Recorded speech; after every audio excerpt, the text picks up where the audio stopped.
খুনি হাসিনার সাপ্লাই করা অবৈধ অস্ত্রগুলো দিয়ে আমার ভাই বোনদেরকে হত্যা করেছে, তাদের বিচার করা এই প্ল্যাটফর্মগুলোর এই অন্তর্বর্তীকালীন যে সরকার তাদের সবচেয়ে বড় দায়।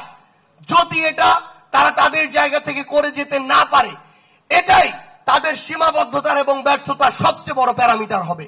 প্রত্যেক জেলার যারা আমাদের শহীদ পরিবার রয়েছেন, আহত যোদ্ধারা রয়েছেন, জেলা প্রশাসন এবং পুলিশ সহ অন্যান্য স্টেক হোল্ডাররা মিলে যদি তাদের দায়িত্ব আমরা ভাগ করে নেই, আমাদের জন্য সহজ হয়ে যায়।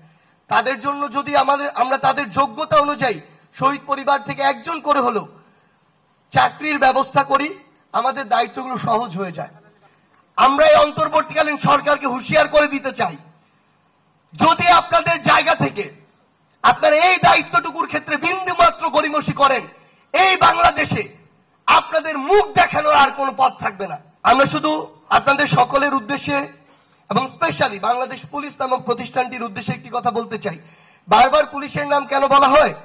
কারণটা হচ্ছে আমরা মনে করি যে তারা চাইলে অনেক কিছু ঠিক হয়ে যাওয়া সম্ভব। তাদের প্রভাবটা মাঠ পর্যায়ে সবচেয়ে বেশি। বাংলাদেশ সেনাবাহিনী অল্প কিছুদিনের জন্য সহযোগিতার জন্য এসেছে, আবার চলে যাবে। পুরো বাংলাদেশের মাঠ পর্যায়ের আইন শৃঙ্খলা রক্ষা করার জন্য পুলিশ যে ভূমিকা পালন করতে পারে আর কেউ সেটা পারে না।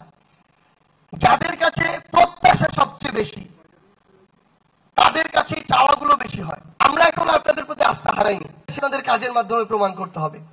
আমরা চাই আমাদের শহীদ পরিবার যারা রয়েছেন, সেন্টার একটা জায়গা থেকে তাদের দায়িত্ব নেওয়াটা খুব টাফ, আমরা তাও চেষ্টা করছি। কিন্তু প্রত্যেক জেলা পর্যায়ে যদি প্রত্যেক জেলার যারা আমাদের শহীদ পরিবার রয়েছেন, আহত যোদ্ধারা রয়েছেন, জেলা প্রশাসন এবং পুলিশ সহ অন্যান্য স্টেক হোল্ডাররা মিলে যদি তাদের দায়িত্ব আমরা ভাগ করে নেই, আমাদের জন্য সহজ হয়ে যায়।